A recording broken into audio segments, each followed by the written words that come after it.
Hello, I'm James, and welcome to another Jonesing for Film theatrical review.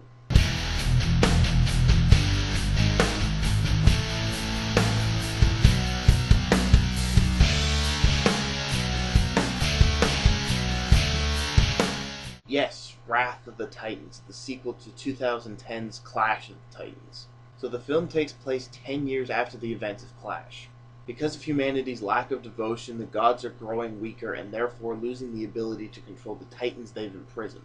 Desperate to keep his immortality, Hades captures Zeus and makes a deal with the Titan Kronos. Now Perseus must set out on a quest to free his father and stop Kronos. Now I was fairly disappointed with Clash, as many people were. There were some things that I kinda liked about it, but it was missing something. And whatever it was, Wrath found it. I enjoyed this movie so much more than Clash. First, let's talk acting. The best actors from Clash were Liam Neeson and Ralph Fiennes, and they returned here with much bigger roles and again do great jobs. Sam Worthington even gave a decent performance. In the first film he was pretty bland, and here it definitely feels like he's acknowledged his shortcomings and he's trying to improve himself. And yeah, he's improved greatly since Clash. And we have some new additions to the cast. Toby Kebbell portrays the demigod son of Poseidon, and he was rather entertaining at times. I've seen Kebbell a few times before, and he hasn't disappointed me yet. Edgar Ramirez plays the god of war Ares, and he did an okay job, just not exactly my first choice for the god of war. I kind of expected someone a little tougher, a little more rugged. Rosamund Pike plays Queen Andromeda and was a very strong female presence, but by far my favorite new addition was Bill Nighy as Hephaestus. I love Bill Nighy. He always gives an entertaining performance. He's just such a fun actor to watch. Now, one of the things I liked about Clash were the sets. I thought they were well done and really added to the atmosphere of the adventure.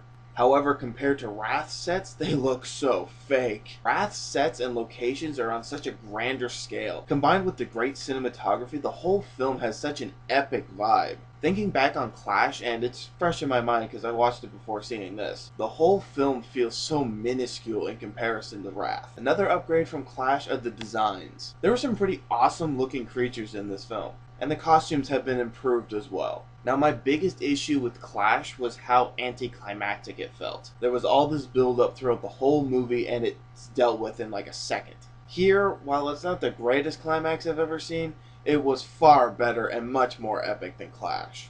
But the climax isn't the only action here. There are a few really fun action scenes that are scattered throughout the film. However, the film is not perfect. My first issue is the story.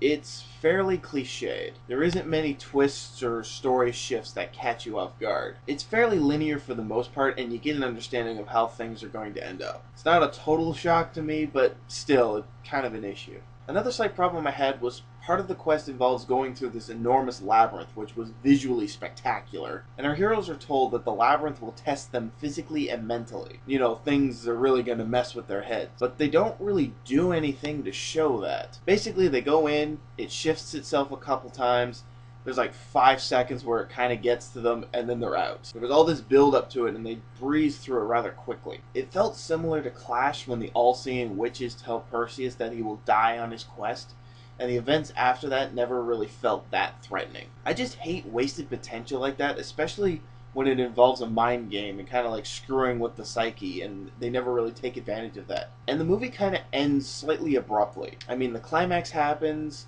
things are wrapping up, and it felt like in the middle of the wrap-up, it just kind of ends. It kind of ends on a we're not quite sure if we want to do a sequel or not vibe. And I didn't see it in 3D, but while watching the film, it didn't look like it had much business being in 3D anyways. So my final verdict on Wrath of the Titans is excellent. This is how I wanted Clash to be. A fun, popcorn, spring epic. So that was my review of Wrath of the Titans. If you enjoyed it, don't forget to subscribe. Also, don't forget to visit me on Facebook and check out my blog. Thanks for watching, and I'll see you in my next review.